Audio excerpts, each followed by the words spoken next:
ساعات كتير بيتبقى مننا من اليوم اللي قبله صدر فرخة، حتى ده مش مكمل صدر فرخة زي ما انتوا شايفين.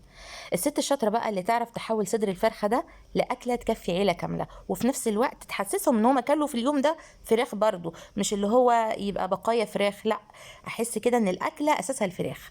زي ما انتوا شايفين قطعت الفراخ حتت صغيرة كده زي الشاورما، فصصتها بإيدي قد الشاورما بالظبط، قد صباع الايد كده.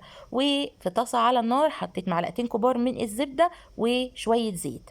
قلبت الزبده كده، استخدمي نار هاديه علشان الزبده ما تتحرقش منك. واول ما تسيح انزلي عليها بمعلقتين كبار من الدقيق. هتقلبي الدقيق في الزبده والزيت لغايه ما يمتزجوا تماما زي ما انتوا شايفين كده. هتحطي هنا بقى فصين توم مفرومين ناعم، هتقلبيهم. لو لقيتي الدقيق لازق في الطاسه زي ما حاصل عندي كده، حطيت مكعب زبده صغير كمان عشان يشيل لي البهاريز الحلوه دي وما يتحرقش مني الدقيق.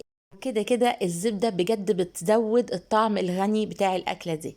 هحط بقى عندي كيس نص لتر لبن بخيره، حطيت يعني تقريبا 3 ارباع الكيس، يعني الكيس لسه فيه.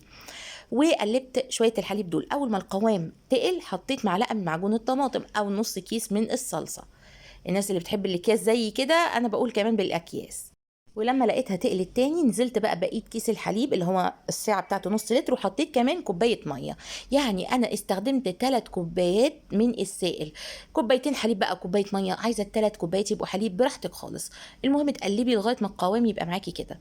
حطيت معلقه من الفلفل الاسود ومعلقه من الزعتر ومعلقه من البابريكا، المعلقه اللي انا استخدمتها معلقه صغيره. وقلبت الكلام ده كله مع مكعب مرق الدجاج زي ما انتم شايفين، طحنته كويس علشان ما يبقاش فيه اي كتل. دلوقتي بقى حطيت زيتون حلقات، فلفل اخضر. عندك فلفل الوان حطي، ما عندكيش ما تحطيش عادي، اللي موجود حطيه. ده في ناس كمان بتحط جانب في الاكله دي بسله وجزر مسلوقين.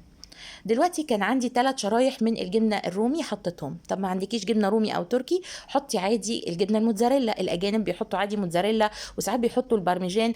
انا اتصرفت على قد اللي موجود في بيتي وحطيت 3 شرايح جبنه رومي، وهيسيحوا وهيعملوا معايا مطه حلوه برضو. دلوقتي بقى خلاص بعد ما دابت الجبنه تماما، حطيت بقى صدر الفرخه اللي انا مقطعاه زي ما انتم شايفين كده. قلبوه كويس لان الصدر بيبقى ناشف لانه بايت، صح ولا ايه؟ احنا عايزين الصدر ده يبقى تاكليه كده يدوب في بقك ويبقى جوسي، ونكهه الفراخ تنزل مع الحاجات دي كلها.